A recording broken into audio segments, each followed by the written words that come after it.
Y vamos a comenzar con algunas preguntas. Voy a tratar de ordenarlas en un sentido intelectualmente positivo. Bueno, hay una pregunta básica que es, ¿en qué consistía exactamente la ley Sáenz Peña y por qué fue un cambio tan importante? Bueno, la ley Sáenz Peña, decíamos hace un ratito, establecía esas tres cuestiones básicas por las que es conocida: el voto universal en términos de la época, que es masculino, ¿no?, de los varones mayores de 18 años, el voto secreto, que eso yo decía antes es importante porque previamente en algunos casos en los comicios era el voto público, es decir, el votante tenía que ir y expresar ante las autoridades de la mesa por quién votaba, con lo cual existía toda una presión o coacción social a la hora de definir el voto. Uno no tenía libertad plena como la da la urna, el cuarto oscuro y demás, ¿no? Y por otro lado, el voto obligatorio, que eso tiene que ver con la idea de crear al ciudadano y que, bueno, de momento, por más que es un derecho, también es un deber, es una ambigüedad que tiene la ley, que también se discutió bastante en su momento. Lo que tiene de importante o de nuevo, o de, bueno, no recuerdo bien cómo era la pregunta, pero de novedoso la ley también, más allá de estos elementos, es, como decíamos también, la lista incompleta. Porque hasta ese momento era lista completa. El candidato que ganaba, supongamos para elecciones de diputados, el que sacaba la mayor cantidad de votos se quedaba con la totalidad de los cargos en disputa. En cambio, con la lista incompleta, el que gana se queda con los 2/3 de los cargos y el tercio restante le corresponde a la primera minoría de la oposición. Entonces, eso es un cambio importante, es reconocer la representación o el derecho a la representación de las minorías. Y el otro elemento también que trae la ley Sáenz Peña, que me parece importante, es la cuestión del padrón militar. Porque hasta ese momento lo que tenemos es el registro electoral, donde se supone que voluntariamente uno va y se inscribe para votar. En la práctica uno lo inscribían a los muertos, en fin, toda una serie de prácticas turbias. Sí, totalmente. Lleva más de un siglo desaparecido todo esto. Pero bueno, el padrón militar era importante porque se supone que registraba a todos los hombres mayores de 18 años capaces de portar armas, capaces de defender a la nación. Entonces, la defensa nacional garantizaba la transparencia de ese padrón. Entonces, en ese aspecto también eso es lo que trae de nuevo la ley Sáenz Peña. Una única aclaración que a lo mejor no siempre queda claro es que esta ley no se aplica para toda la elección de todo tipo de autoridades, ¿sí? Se aplica para elección de electores de presidente y vice y para elección de diputados nacionales. Después, como decíamos antes, para senadores nacionales son las legislaturas provinciales y después cada provincia para elegir al gobernador tiene su propia legislación. Ha habido después de la ley Sáenz Peña algunas provincias que han empezado a adaptarse, a tratar de amoldarse al espíritu de la nueva ley, pero no todas, y no todas aplican exactamente los mismos principios que la ley Sáenz Peña. Bueno, había otros países que tenían para ese tiempo, 1916, el voto obligatorio. ¿Y a quién favoreció el voto obligatorio? ¿A los conservadores o a los radicales? Yo no sé contestar. ¿A quién favorece? No, en relación a otros países no sé, María Inés, que tuvieran voto obligatorio. En realidad, el establecimiento del voto obligatorio fue producto de un largo debate, de una larga discusión, es decir, no estaba dentro de la perspectiva de muchos de los reformistas introducirlo. En cuanto a quién favorece, bueno, favorece a los radicales, creo. En realidad, el voto, cuando se discute el voto obligatorio en las sesiones de las cámaras antes de sancionar la ley Sáenz Peña, lo que se plantea es que el voto obligatorio va a eliminar las abstenciones. Y cuando se habla de eliminar las abstenciones, en realidad uno lo traduce inmediatamente como la abstención de los radicales. O sea, los radicales no estaban participando del escenario electoral. Pero, sin embargo, la lectura viene también por otro lado. Cuando se habla de las abstenciones, también se habla de que en ese momento cantidades de sectores, digamos, que pertenecen a la propia élite, que pertenecen a los mismos sectores gobernantes, se sustraen de votar. Es decir, como que hay un abstencionismo que no pasa solamente por el radicalismo, sino que también hay otros sectores que por desidia, que por poco interés en la cosa pública, etcétera, etcétera, como nadie los obliga, no votan. O sea que en el debate no solo se menciona la abstención radical, sino que también se menciona la abstención de otros sectores, ¿no? Pero sí favorece a los radicales, entiendo. Quería hacer una referencia a lo que son las versiones establecidas y recibidas y transmitidas críticamente sobre todos estos temas. Una de ellas es que la oligarquía era oligarquía antes del radicalismo porque excluía al pueblo de las elecciones, ¿no? Esto es muy, muy clásico, ¿no? El problema que enfrenta el grupo de Sáenz Peña, que quiere ventilar y mejorar las elecciones y hacerlas más representativas y con más fuerza legitimadora, es que en realidad poca gente tenía interés en votar. Y esto una vez me lo dijo con su estilo tan sugerente Ezequiel Gallo, ¿no? Se parte generalmente de la idea de que la gente quiere votar y si no vota es porque no la dejan. Y más bien, para un historiador es mucho mejor partir del supuesto contrario. La gente no tiene interés en votar a menos que no pueda evitarlo. Si uno mira lo que es la democracia norteamericana, que es casi el paradigma, es asombroso la poca gente que vota, ¿no? Y también es asombroso que de todos modos la legitimidad funciona pese a que vota poca gente, ¿no? Entonces, en la Argentina el problema que enfrentó Sáenz Peña es cómo hacer cómo construir de una manera rápida una ciudadanía consistente. Y ahí lo del voto secreto, que es una cosa bastante rara, tengo entendido, en el mundo, pero muy explicable por lo que era la tradición argentina, donde la mayoría de la gente no tenía interés en las elecciones. ¿Por qué no tenía interés? Es otra cuestión, ¿no? Suponía que las elecciones ya estaban arregladas en algún lado y que no valía la pena. Y un grupo reducido de gente tenía un interés profesional en las elecciones y eran ellos los que finalmente decidían. Menciono otro lugar común, lo dejo en todo caso para pensarlo, es la ley Sáenz Peña excluye a los extranjeros, que en ese momento eran mayoría. La pregunta es si alguien conoce algún país donde los extranjeros que no se toman el trabajo de nacionalizarse tienen derechos políticos, salvo los derechos que corresponden a las votaciones locales, ¿no? No hay ningún caso, ni tendría sentido que lo hubiera, porque justamente la votación forma parte del compromiso ciudadano que empieza con la nacionalización. Quería agregar un comentario ante la pregunta sobre los efectos de la ley para las fuerzas radicales opositoras y cómo fueron recibidas. Y era recordar que entre la sanción de la ley y la elección de Irigoyen hay otras elecciones. Hay elecciones legislativas en las que no les va bien a los radicales. Entonces, la percepción de que la ley era un beneficio inmediato para el radicalismo no es tan clara. Y recuerdo ver opiniones de radicales alarmados por los resultados obtenidos ante otra fuerza opositora de la cual no hemos hablado, que es el socialismo en la ciudad de Buenos Aires. Cuando el radicalismo pierde con el socialismo en la ciudad de Buenos Aires en esas elecciones legislativas en el 13, en el 14, el senador Croto, radical, por ejemplo, sugiere que tal vez sería necesario revisar la ley Sáenz Peña para ver si esta idea de que todo el mundo podía votar era finalmente lo que iba a funcionar a la larga. Lo digo no por cargar las tintas sobre el senador Croto, sobre el radicalismo, sino para traer de vuelta la idea de la contingencia, la idea de que esto no era algo predeterminado, que sancionada la ley Sáenz Peña, entonces esto ya determinaba el triunfo del radicalismo. Había todavía un panorama que podía salir en varias direcciones distintas y por otra parte eso es lo que hace interesante esto como pregunta histórica, ¿no? También la obligatoriedad del voto tiene que ver con que más del 50% de la población habilitada era hija de inmigrantes, con lo cual los inmigrantes leían más Il Popolo de Italia que La Nación.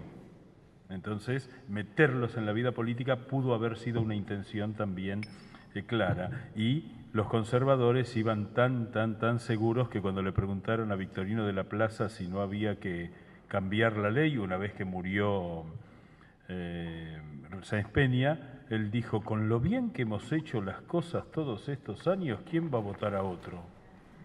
Algo que se repitió un par de veces. Bueno, aquí hay una pregunta que tiene que ver con la causa.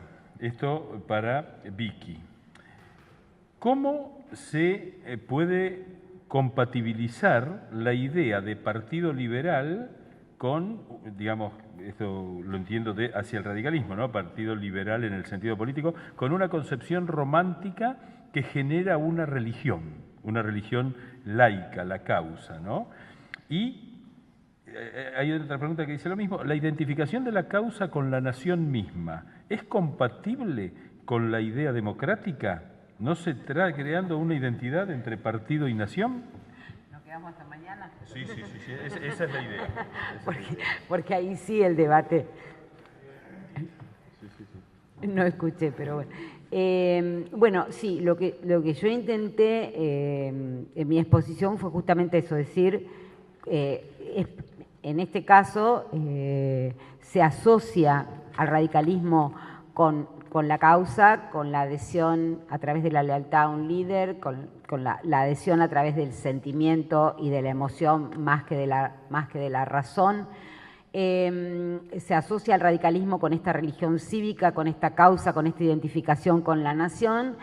Sin embargo, se dice menos que esa causa, digamos, se encuadra en un partido, ¿no? O sea, sí creo que son compatibles, sí creo que de hecho las dos cosas funcionan. Creo que Irigoyen tiene muy en alto la idea de un partido organizado, de un partido territorialmente organizado. El radicalismo es un partido estructurado, es un partido orgánico y lo es desde el principio, desde sus orígenes, a pesar de sus disensiones internas, digamos, a pesar de sus fraccionamientos, ahí hay un partido. Hay un partido anclado territorialmente, con autoridades, con convención, con comités, que funcionan más o menos, que a veces no se reúnen, que las autoridades, digamos, pero inclusive cuando se produce el golpe, en el momento posterior al golpe, la idea es salvar al partido.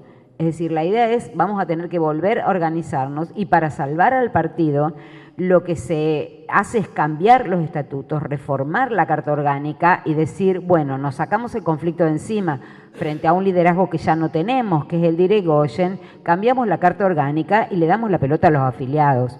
O sea, el radicalismo en 1931 establece en su Carta Orgánica el voto directo por afiliado, no para todas las instancias de la vida partidaria interna, sí, pero sí para muchas de esas instancias. O sea, ahí hay una valoración del partido.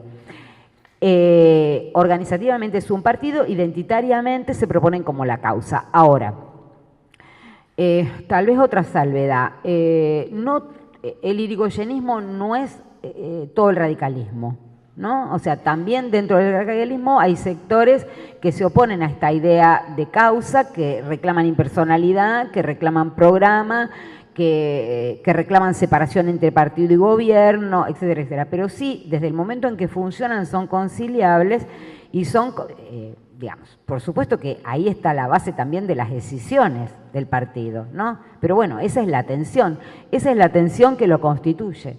La tensión que lo constituye es entre la parte y el todo y esa tensión se va a ir reconfigurando de maneras diferentes en cada coyuntura histórica, ¿no? Hasta Alfonsín vuelve a hacer referencia cuando recupera la tradición de su partido, vuelve a hacer referencia a esta idea de la causa irigoyenista. Y dice, bueno, la causa irigoyenista estuvo bien en el momento en que fue, ¿sí? En el momento en que Irigoyen luchaba para imponerse al régimen, ¿no? Llegado este momento, los radicales que reivindican la identificación entre el radicalismo y la nación cometen pecado de soberbia, ¿sí? Pero esto históricamente en una determinada coyuntura funcionó, ¿no? Funcionó y se generó también las propias tensiones internas y se fue resignificando con el correr del tiempo. Tenía otra parte la pregunta, era la idea de conciliar partido como estructura, partido como máquina, partido como aparato, con autoridades, con disciplina interna. Esto, ¿no? Esta es la idea. Sí. ¿Cuán democrática es la idea de que la causa y la nación están identificadas? Bueno, eso es una idea plebiscitaria de la democracia, lo que no quiere decir que no sea democrática. Es decir, es una forma de pensar la democracia, de pensarla de manera unanimista, de pensarla a través del uno, de pensar en el sufragio más como ratificación, como plebiscito, que como mostración de la diferencia, ¿no?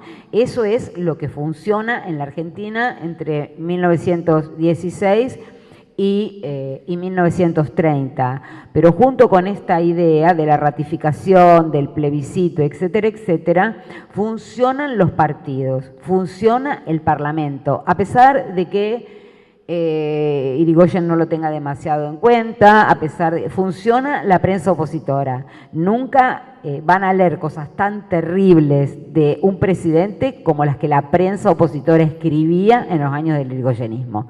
Era un loco, era un insano, necesitaba ir al manicomio, digamos. Después podemos opinar si esto era así o no, digo, pero bueno, no hubo cierre de periódicos opositores, los partidos siguieron funcionando, las cámaras funcionaron. ¿Las instituciones se fortalecieron? No. Es decir, teníamos instituciones débiles, digamos, una cultura política que se fue configurando en función de una dicotomía, ¿no? La dicotomía causa-régimen, que después se va a reproducir en la historia argentina, en muchísimas otras, que viene Civilización y Barbarie, y muchísimas otras dicotomías, digamos. ¿Instituciones fuertes? No, pero sufragio, o sea, sistema representativo, o sea, sufragio, Irigoyen abusó de las autonomías de las intervenciones, sí, abusó de las intervenciones. ¿Era legal hacerlas? Sí, era legal, las podía hacer durante el receso del Congreso, la Constitución se lo permitía. ¿Sí?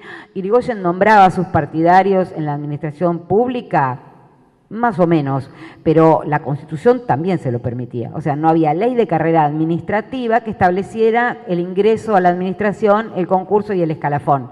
Entonces se metía en los resquicios de una legalidad todavía débil, digamos, para operar su avance, ¿no? ¿Es democrático o no es democrático? Bueno, ahí tendríamos que discutir el concepto de democracia, ¿no? Instituciones débiles, sí, instituciones débiles, cultura que se monte y se funda en la dicotomía, sí, claro. Oposición binaria, ¿no? Entre dos términos, ¿no? La grieta, ¿no? No sé si querés agregar algo más, Marina, sobre esto. Bueno, acá viene una pregunta que es interesante seguramente para María Inés, porque ¿la oposición era solo conservadora? No. Es decir, ahí aparece el radicalismo versus el socialismo o el socialismo versus el conservadurismo. ¿Qué electorado se disputa, ¿no? Y las reacciones que tuvo el gobierno de Irigoyen al obstruccionismo legislativo de los conservadores. Es decir, este funcionamiento de oficialismo y oposición, ¿cómo se vio en esos tiempos?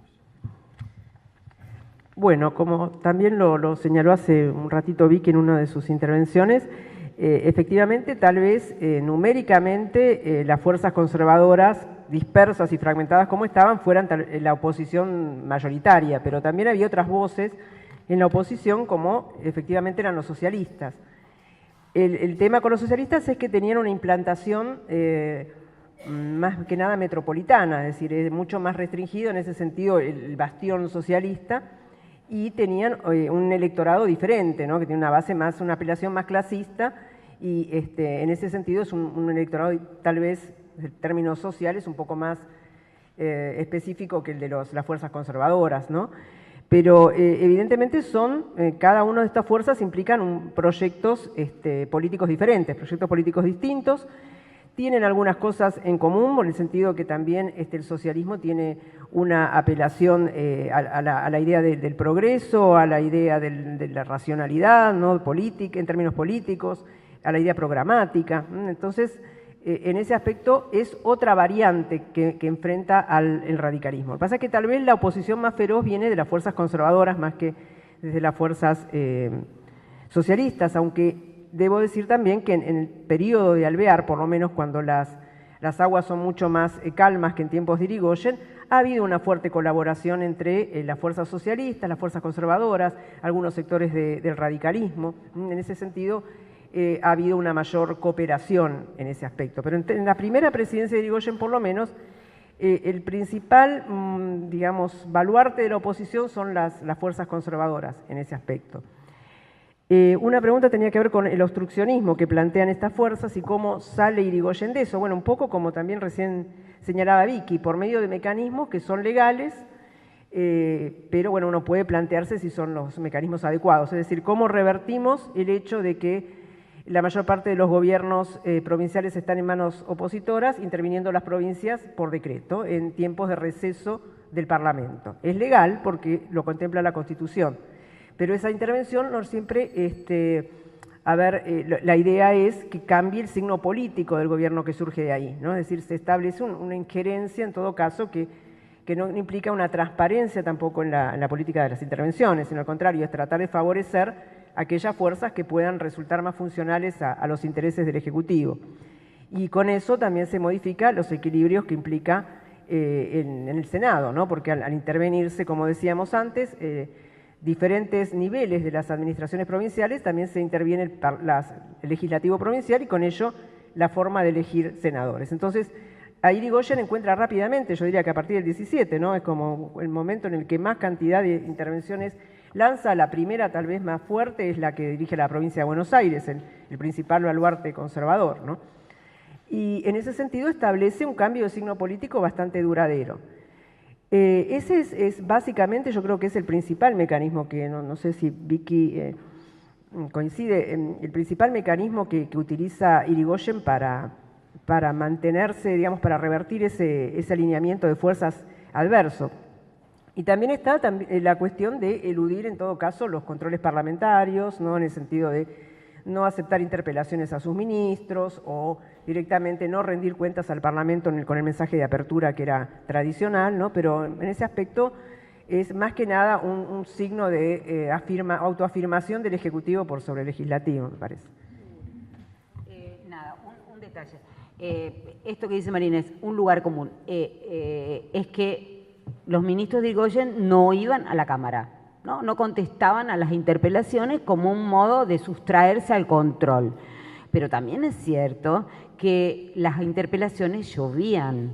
Es decir, ¿qué decía el radicalismo frente a esto? Que las interpelaciones eran políticas, no tenían que ver con la necesidad de los legisladores de enterarse de determinada cuestión para poder legislar, que es la única función que la interpelación tiene en la Argentina, porque no es un sistema parlamentario, sino que el sentido que tenían esas interpelaciones era moverle el piso al gobierno, es decir, era utilizarlas como foro para hacer oposición. Es lo mismo que dos pedidos de juicio político, uno en el 19, uno en el 29 a Irigoyen, ¿no? Los dos como cuestión individual de legisladores conservadores, Sánchez Orondo en el 19, Viñas en el 29. ¿Para qué? Esos pedidos de juicio político no iban a pasar porque el número en la Cámara no les daba para que el pedido de juicio político. Sin embargo, se usaron una cantidad enorme de sesiones para ventilar el juicio político. ¿Cuál era el sentido? El sentido era hacerle el juicio, el proceso a Irigoyen desde el Parlamento. O sea que ahí el juego es doble. La dinámica parlamentaria es una dinámica obstruida, digamos, desde los dos lados, ¿no? O sea, no le votamos las leyes que presenta el gobierno, no le mando los ministros a la Cámara. O sea, esa dinámica parlamentaria es una dinámica trabada, pero trabada desde los dos lados, desde el oficialismo y desde la oposición.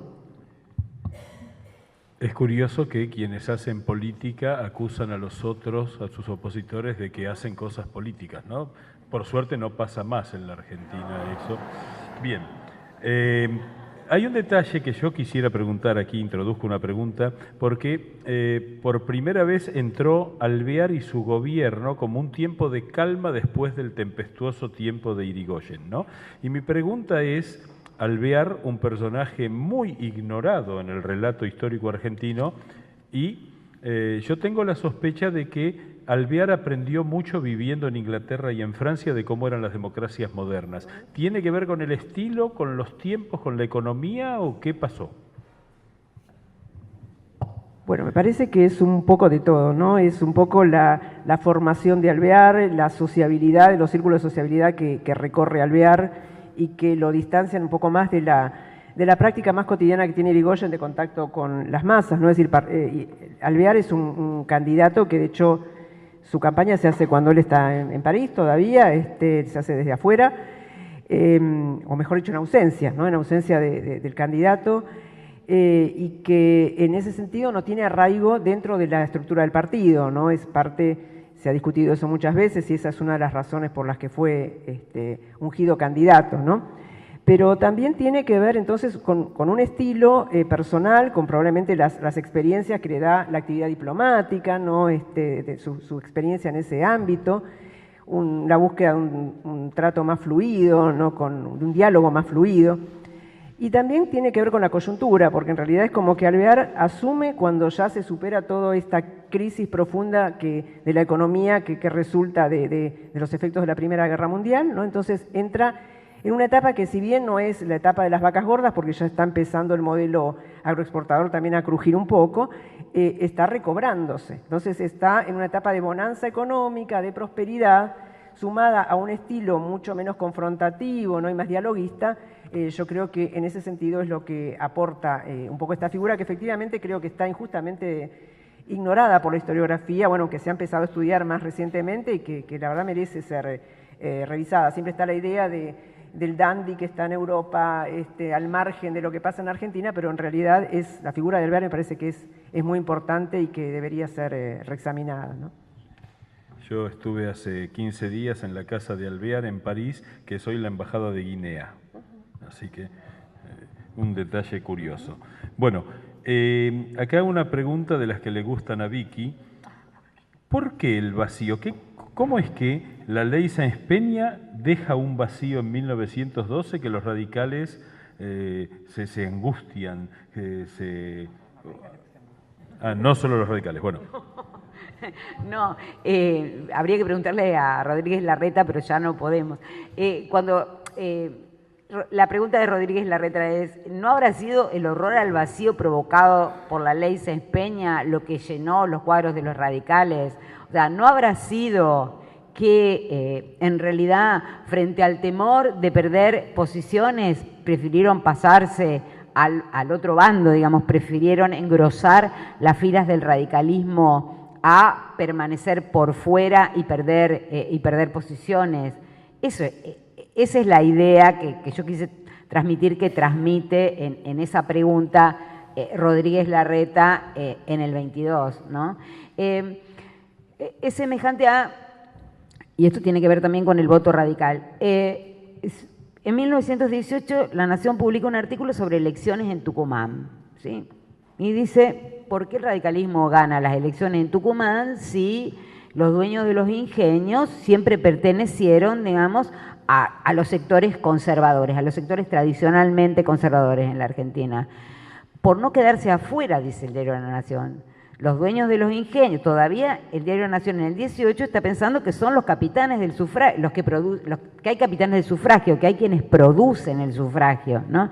En realidad, los dueños de los ingenios mandaron a sus peones y a sus empleados a votar por el radicalismo porque tienen que estar en concordancia con el poder a nivel nacional. Antes votaban a los conservadores. ¿Por qué? Porque el presidente era conservador. Ahora el presidente es radical y bueno, los ingenios votan por el radicalismo. Es decir, como frente al horror al vacío sería Bueno, también, digo, es eso, ¿no? Es decir, la ley va a producir una serie de modificaciones que probablemente los aleje del poder. Frente a eso, se incorporan a donde piensan que hay más posibilidades de acceder al poder. Simplemente era eso. ¿Tenía otra parte de la pregunta? No. Sí, ahí es interesante ver que hasta en las elecciones avanzadas de la década del 10, en el 18, en el 20, todavía había caudillos conservadores, tanto en la capital como en provincia de Buenos Aires, comprando votos. Le pagaban a la gente para ir a votar pensando que iban a respetar el compromiso una vez que entraran al cuarto oscuro. El caso de Benito Villanueva fue uno de los más emblemáticos porque, digamos, también hubo quienes no entendieron el cambio, pero no lo entendieron prácticamente, no lo entendieron cómo cambió la cosa, ¿no? Bueno, y acá nos vamos a... es muy interesante porque tiene que ver con algo que atisbó María Inés, también confirmó Vicky en cuanto a las decepciones o no, que fue si verdaderamente, son dos preguntas que tienen que ver si verdaderamente el gobierno de Irigoyen significó, en términos políticos, prácticos, no discursivos, una ruptura con el orden conservador, que ya sabemos que no era un orden, pero digamos, porque uno va teniendo la impresión, y creo que es la intención de la pregunta, de darse cuenta que esa idea revolucionaria radical que era la que llegaba al poder, recordemos que Irigoyen no conocía a Victorino de la Plaza hasta el momento que lo conoció en la Casa de Gobierno para intercambiar la banda y el bastón, ¿no? No hubo transición, cosa que nunca más volvió a pasar en la Argentina, pero eso es muy interesante. Es decir, ¿fue realmente un cambio o eso puede haber generado es decir, como la crispación política era tan grande, nadie se puso a mirar lo que estaba pasando, que no era tan rupturista, los radicales creyeron que estaban haciendo una revolución, los conservadores también, y no miraban lo que estaba pasando. ¿Puede haber algo de eso? Bueno, yo creo que en muchos casos hay continuidades que se pueden marcar tanto desde lo que hace al manejo de la economía, que no hay un cambio, me parece, demasiado disruptivo, ni en cuanto al fomento de nuevas actividades, o un cambio en el perfil del modelo económico. En la política exterior hay continuidades también, más allá de las divergencias, ¿no?, entre lo que es Victorino de la Plaza e Irigoyen. En el marco de la Primera Guerra Mundial tenemos neutralidad, con matices distintos, pero en todo caso la política es la neutralidad, cambia el signo político, pero hay una continuidad también en términos de política exterior. Me parece que en cuanto a la gestión del Estado tampoco hay demasiadas modificaciones, ¿no? Un poco también lo señalaba Vicky, el clientelismo político que se le atribuye siempre al radicalismo existía antes, existirá después, no era en ese sentido demasiado novedoso. Puede haber algunas áreas como lo que fue la reforma universitaria, tal vez que tienen implican una renovación un poco más profunda en el sentido de modernización, de estructuras que venían un poco más arcaicas en ese sentido y dar una mayor participación a nuevos sectores, pero no sé, no se me ocurre, Vicky, si vos tenés alguna otra cosa que puedas notar un cambio profundo, ¿no? No, la pregunta que yo haría sería, ¿cuál fue la promesa electoral? Es decir, ¿qué fue lo que el radicalismo planteó que iba a conseguir, ¿no? O sea, construir esa nación en clave democrática y, por otro lado, respetar la Constitución, ¿no? La oposición, diría, no la respetó. O sea, conculcó el sistema representativo, rompió con el federalismo.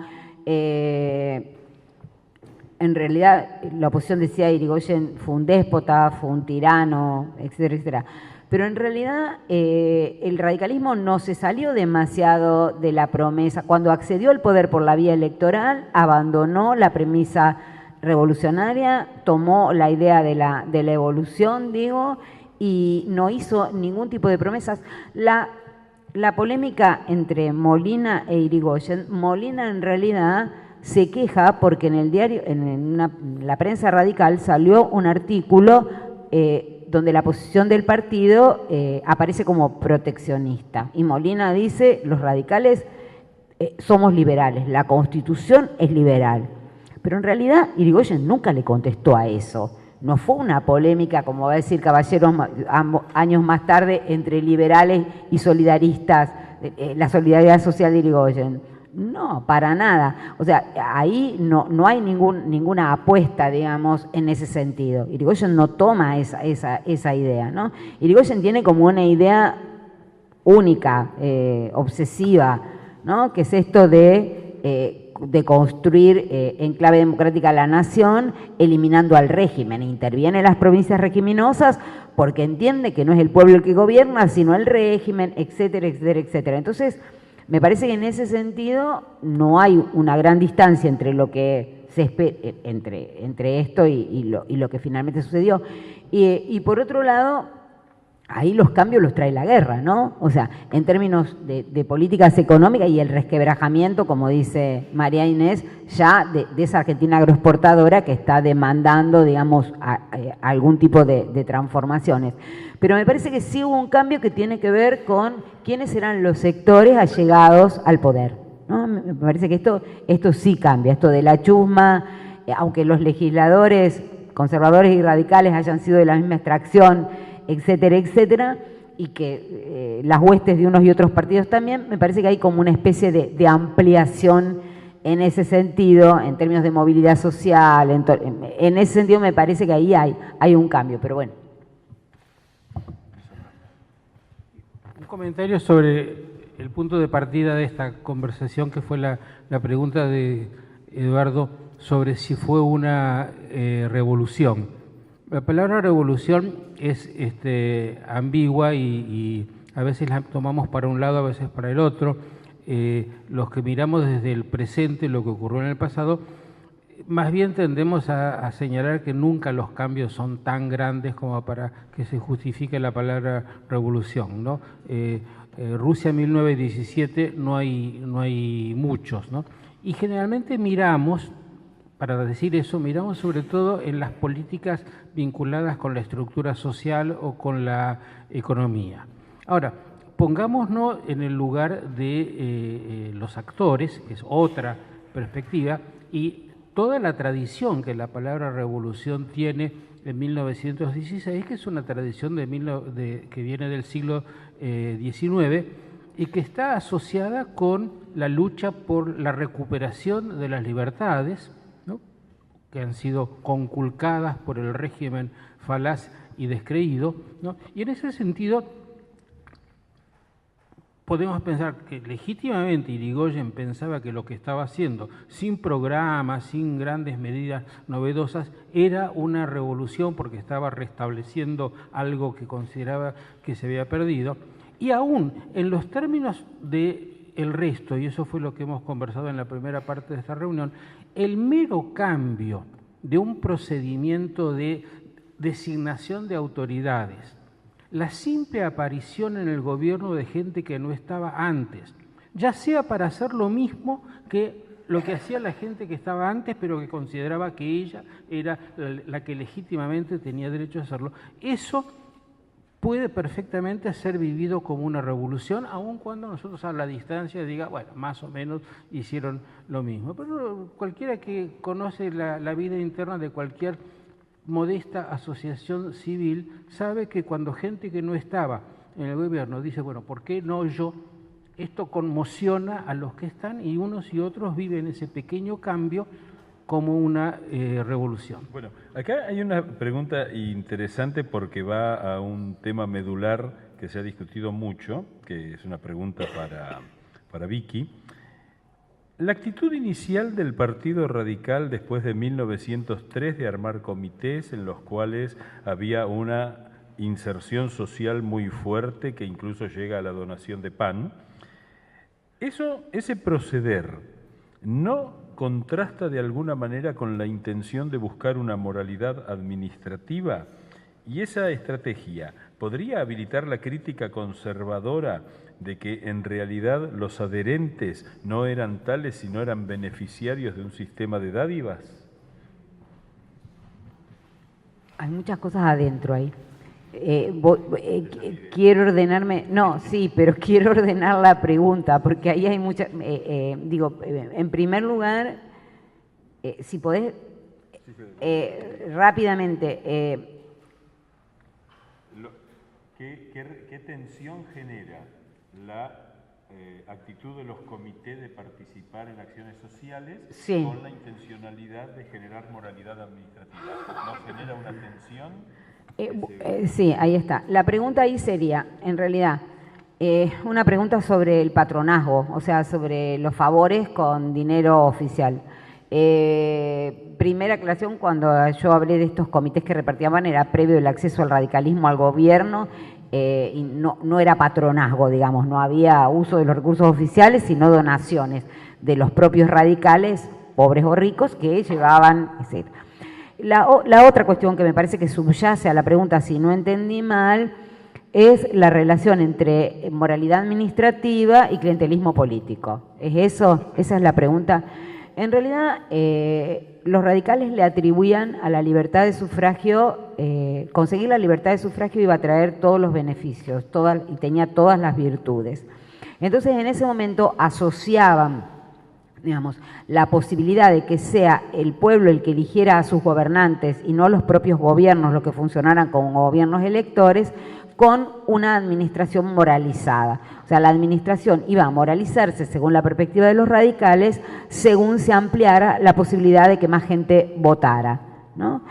Y esta asociación entre moralidad administrativa y sufragio después se mostró que no era así.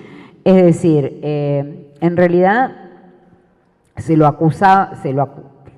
sigue acusando, la historiografía recupera esta idea de que durante el gobierno radical, que el gobierno radical fue el reino del clientelismo, ¿no? O sea, o del patronazgo, de la construcción de máquinas electorales a partir de que se compraban votos y lealtades con puestos públicos, con prebendas, con cargos en la administración, lo cual desquició la administración. O sea, la administración radical era para la oposición la administración de los incapaces, una administración hipertrofiada, una administración que no cumplía con los objetivos, sino que crecía en función de pagar votos y de pagar lealtades.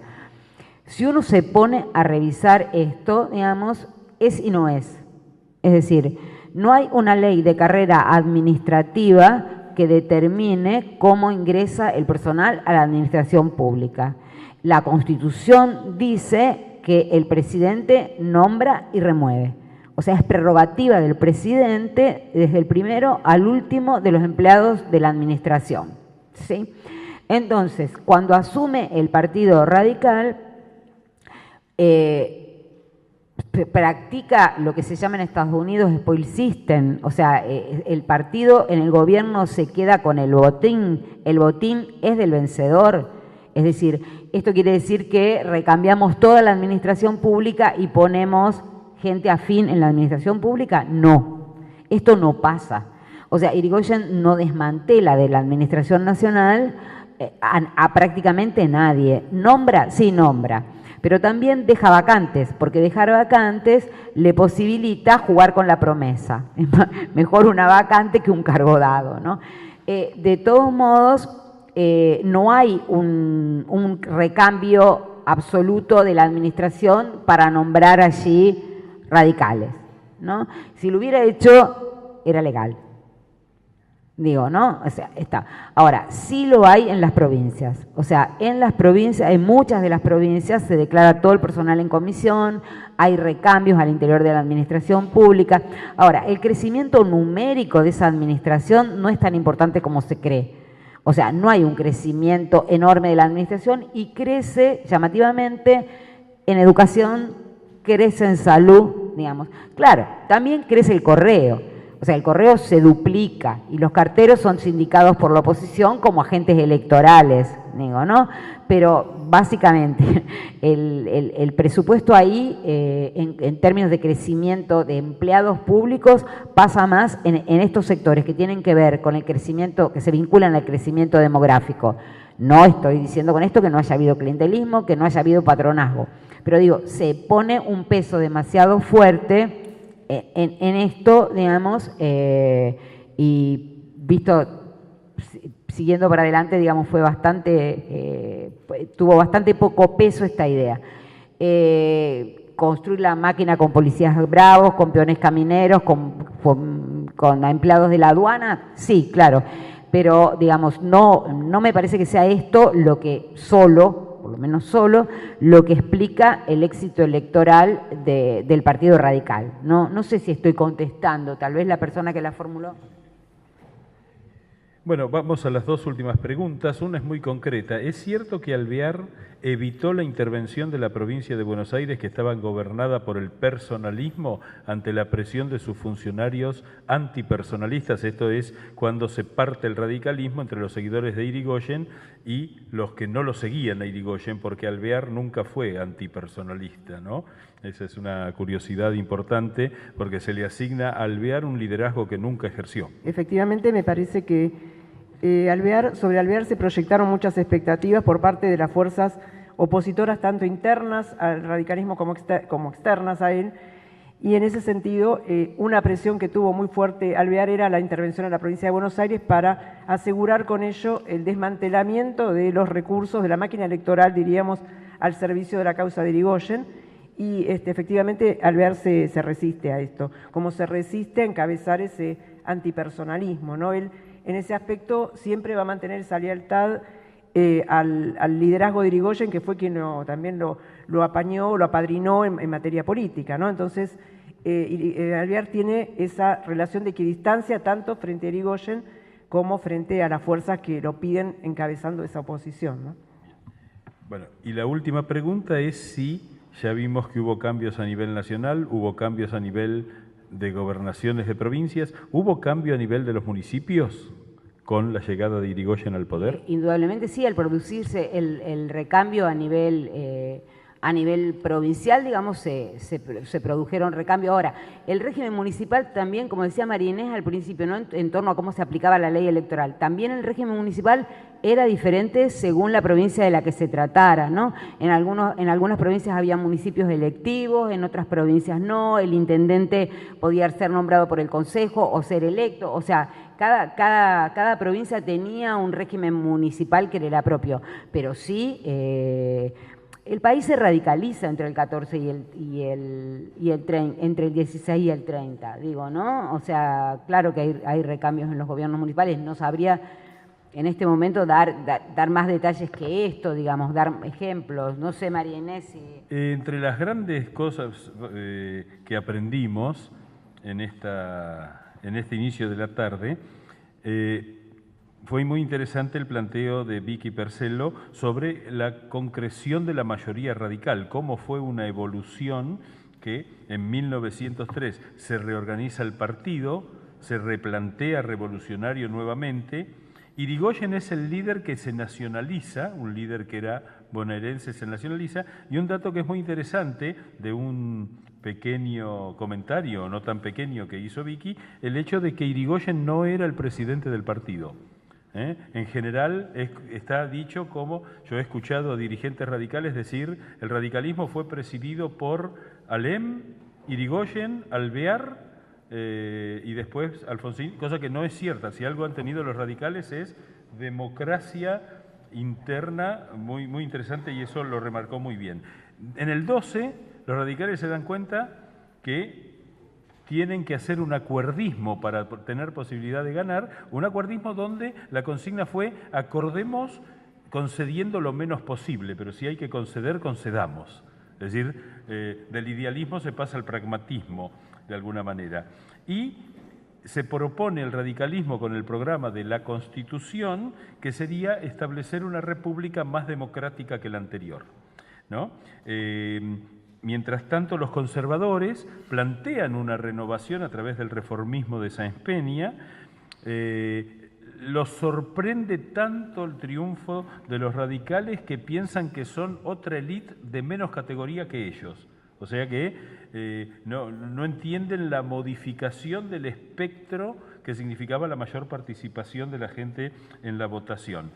Y no se dan cuenta, y esto es muy interesante porque va a repetirse en la historia argentina, no se dan cuenta de los resortes de poder que le quedan a pesar de perder la presidencia. Les queda el Senado, les queda la mayoría en diputados, les queda la mayoría de las gobernaciones, y sin embargo la pérdida de la presidencia los aniquila. Pongo como ejemplo de un momento similar la derrota del gobierno de Frondizi en el 62, que pierde en la provincia de Buenos Aires, pero el resultado electoral nacional es bastante parejo, y sin embargo fue la debacle porque se perdió el lugar simbólico donde se creía que estaba la única batalla. Después, en ambos sectores, el oficialismo y la oposición, que primero era oposición y oficialismo, se producen rupturas por la falta de organicidad.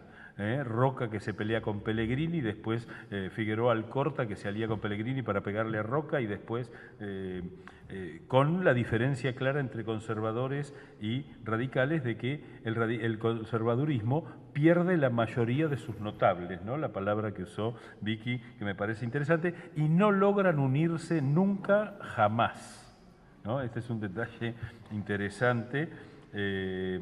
Y en el caso del radicalismo, sí hay un elemento nuevo de incorporación que es la creación de la religión cívica.